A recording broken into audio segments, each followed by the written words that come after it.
Hello friends, welcome to education with easy trick. आज हम लोग factor affecting the resistance of a conductor पढ़ेंगे। हम लोग जानेंगे कौन कौन से फैक्टर होते हैं जो रेजिस्टेंस पर अफेक्ट करते हैं। ठीक है, तो बिना टाइम गंवाते हम लोग पढ़ते हैं। The electrical resistance of a conductor or a wire depend on the following factor. कौन कौन से हैं? लेंथ ऑफ द कंडक्टर, लंबाई पे डिपेंड करता है। Area of cross section of the conductor, उसके कंडक्टर के एरिया पे डिपेंड करता है। और थिकनेस ऑफ द कंडक्टर, उसकी मोटाई पर भी डिपेंड करता है। कंडक्टर कितना मोटा है, कितना उसका एरिया कंसीडर हो रहा है। The nature of the material of the conductor, और इस बात पे डिपेंड करता है कि मटेरियल का नेचर क्या रहा है। ठीक है, टेम्परेचर ऑफ द कंडक्टर, और टेम्परेचर पर निर्भर करता है। तो हम इसको पूरी तरह से डिस्क्राइब करके पढ़ते हैं, कौन किस तरीके से ज़्यादा डिपेंडेंट है, कौन किस तरीके से इंडिपेंडेंट है। ठीक है, तो हम लोग चलो देखते हैं। Length effect the length of the conductor, conductor के किस तरीके से डिपेंड होता है रेजिस्टेंस, उस पर हम डिपेंड करते हैं लेंथ के आधार पर। ठीक है, the resistance of conductor is directly proportional to its length.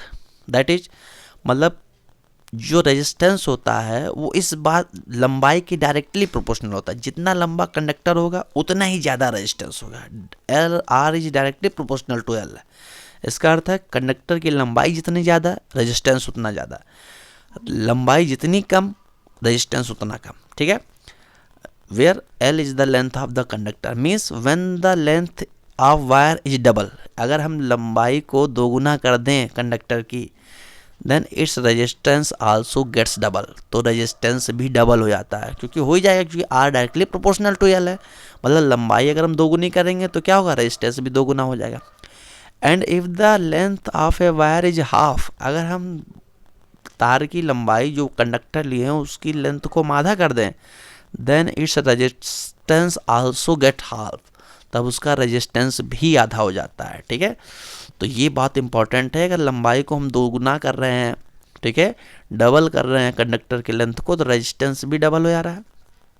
और अगर लंबाई को आधी कर रहे हैं कंडक्टर की, तो उसका रेजिस्टेंस भी आधा हो जा रहा है। ठीक है, नोट, एक बात जानकारी की है, ए लॉन्ग वायर और a long conductor has more resistance.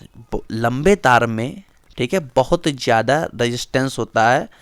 And short wire has a less resistance, और जो तार जितना छोटा होता है उसमें रेजिस्टेंस कितना कम होता है। ठीक है, आप भी जानते हैं अगर हम ज़्यादा कम दूर की तार लेंगे, छोटा तार लेंगे तो रेजिस्टेंस कम करेगा, और ज़्यादा लंबा तार हम फैलाएंगे तो फिर रेजिस्टेंस भी उतना ही होगा। ठीक है, तो लंबाई पे डिपेंड कर रहा है, क्योंकि लंबाई बढ़ाने पर रेजिस्टेंस बढ़ रहा है। ठीक है, दूसरी बात देखते हैं, area of effect the area of cross section of the conductor.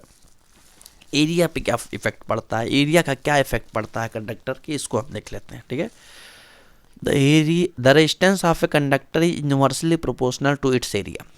जो कंडक्टर का जो रेजिस्टेंस होता है वो एरिया के इनवर्सली प्रोपोर्शनल होता है। मतलब are inversely proportional to 1/a। इसका अर्थ क्या है, एरिया अगर बढ़ाएंगे तो रेजिस्टेंस घटेगा, और एरिया अगर घटाएंगे तो रेजिस्टेंस बढ़ेगा।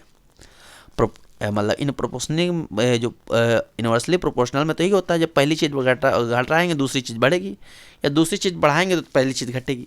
तो एरिया बढ़ाएंगे तो रेजिस्टेंस घटेगा, और एरिया घटाएंगे तो रेजिस्टेंस बढ़ेगा। इसका अर्थ क्या है कि means when the area of cross section is double, अगर एरिया को दो गुना कर दे तो रेजिस्टेंस कैसा होता है, आधा हो जाता है।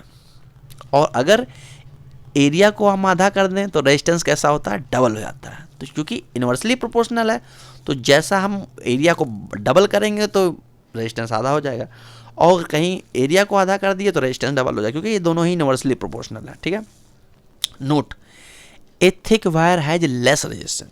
एक मोटे तार पर रेजिस्टेंस कम होता है, ए thin wire has more resistance, जबकि पतले तार में रेजिस्टेंस ज़्यादा। ये लाइन बहुत इंपॉर्टेंट है। अभी लड़के इसी में कंफ्यूज जाते हैं, थिक वायर में रेजिस्टेंस ज़्यादा होता है कि थिन वायर में रेजिस्टेंस ज़्यादा होता है।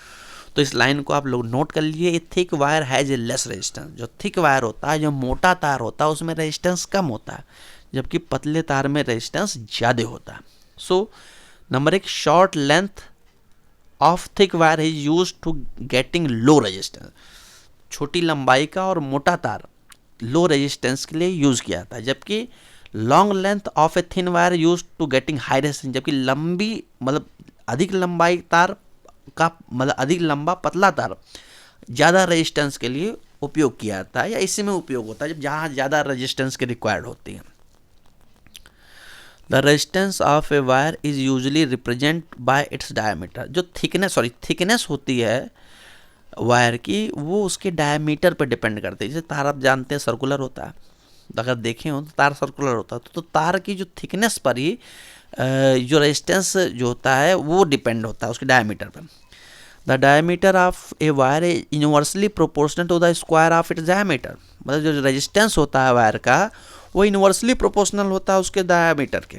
ठीक है, कहने का मतलब कि अगर हम वायर के डायमीटर को दोगुना कर दें यूनिवर्सली प्रोपोर्शनल, तो रेजिस्टेंस क्या होगा, 1/4 होगा, क्योंकि स्क्वायर है। तो अगर जो डायमीटर है वो स्क्वायर में है ना, तो अगर हम इसको दोगुना कर रहे हैं तो 4 गुना घट जा रहा है, 1/4 हो जा रहा है। अगर इसको हम 1/4 कर देंगे, अगर डायमीटर को हमने क्या कर दिया, हाफ कर दिया, 1/2 कर दें, तब क्या होगा, रेजिस्टेंस क्या होगा, 4 टाइम्स हो जाएगा, 4 गुना बढ़ जाएगा। ठीक है, तो अगर डायमीटर को 2 गुना कर रहे हैं तो रेजिस्टेंस 1/4 हो जा रहा है। अगर हम इसी डायमीटर को आधा कर दें तो जो रेजिस्टेंस होगा वो क्या होगा, 4 टाइम्स हो जाएगा, क्योंकि जो डायमीटर के इन्वर्सली स्क्वायर के प्रोपोर्शनल है। तो इस बात को ध्यान रखना। तीसरा, effect of the nature of material of the conductor. किस तरीके से ये मटेरियल के नेचर पर इफेक्ट करता है। तो electrical resistance of a conductor depend on the nature of the material. जो इलेक्ट्रिक रेजिस्टेंस होता है कंडक्टर, वो मटेरियल के नेचर पर भी डिपेंड करता है। विच इज मेड, जो कि बना होता है, some material have a low resistance. कुछ मटेरियल जिससे बना होता है, कुछ मटेरियल के पास लो रेजिस्टेंस होता है, कुछ मटेरियल के पास हाई रेजिस्टेंस होता है। तो इस बात पर डिपेंड करता है कि जो मटेरियल है वो बना किसका है। ठीक है, तो जो इफेक्ट ऑफ नेचर होता है वो रेजिस्टेंस का, वो मटेरियल पर जरूर डिपेंड करेगा। अगला देख लेते हैं, इफेक्ट ऑफ टेम्परेचर। टेम्परेचर पर क्या इफेक्ट होता है। तो resistance of A all pure metal increase. जो ऑन राइजिंग द टेम्परेचर, जितने भी प्योर मेटल होते हैं उसका अगर हम टेम्परेचर बढ़ाएं तो रेजिस्टेंस बढ़ता है। द टेम्परेचर एंड डिक्रीजर और लोअरिंग द टेम्परेचर, और अगर टेम्परेचर घटाएंगे तो रेजिस्टेंस घटेगा। What is the when the resistance of alloy like, इसे व्हेन होगा, when the resistance of alloy like. कुछ रेजिस्टेंस रहते हैं, मतलब कि एलॉय होते हैं जैसे मैग्नीन, कॉन्स्टेंटन एंड नाइक्रोम, ये ऑलमोस्ट अनअफेक्टेड बाय टेम्परेचर। इसका टेम्परेचर पर कोई इफेक्ट नहीं पड़ता। ठीक है, तो एलॉय पर टेम्परेचर का इफेक्ट नहीं पड़ता है, जबकि अगर प्योर मेटल है तो उस पर टेम्परेचर का इफेक्ट पड़ता है। टेम्परेचर बढ़ाने पर क्या होता है, टेम्परेचर बढ़ाने पर रेजिस्टेंस बढ़ जाता है और टेम्परेचर घटाने पे रेजिस्टेंस घट जाता है। तो देखिए, इफेक्ट ऑफ टेम्परेचर भी हम लोग पढ़ी है।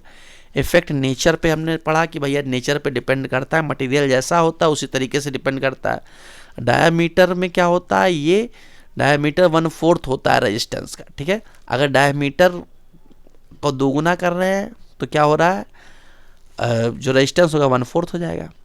और अगर डायमीटर को हाफ कर देंगे तो क्या होगा, जो आपका रेजिस्टेंस होगा वो 4 गुना हो जाएगा, क्योंकि the resistance of wire is inversely proportional to its square of diameter. इस बात को ध्यान रखिएगा, ये बात ध्यान रखिए। शॉर्ट लेंथ और thick wire is use for getting low resistance, जबकि long length and thin wire use to getting high resistance. ठीक है, a thick wire has less resistance, ये बहुत इंपॉर्टेंट टॉपिक है कि a thick wire has less resistance, जबकि a thin wire has more resistance. ठीक है, तो इस चीज़ को आप अच्छे से देख लेंगे, 102 बार ये वीडियो देख लेंगे तो आपको अच्छे से समझ में आ जाएगा। ठीक है, thank you for watching this video.